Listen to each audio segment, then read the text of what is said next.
Hala, sino ka? Pre, di mo na ba ako nakikilala? Ay, Totoy, ikaw pala yan. Hindi na ako nakikilala.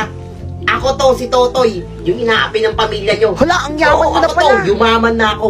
Tawagin mo na lang akong Don Totoy. Hala, pre, wala ako naman. Yung briefcase ko na to, may 10 bilyon tong laman. Wow, At grabe, ang bibiling yaman ko mo na ang bahay nyo. Bibiling ko na rin yung nanay mong bungangera at yung kapatid mong sumbongera. Nakapaghiganti din ako sa inyo sa wakas. Pre, gising binabangungot ka, nakatulog ka sa upuan.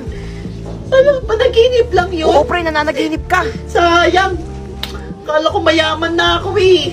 Mama, yung kaibigan ni Kuya, natulog na naman sa upuan. Hoy, di ba pinauwi na kita? Yung laway mo, umaagos Natulog na lang naman. eh. Hindi ka talaga nadadala. Nakaiglip lang eh. Ang kapal talaga ng tingin mong bata ka. Yung hininga mo, ang baho. Amoy panis na ba?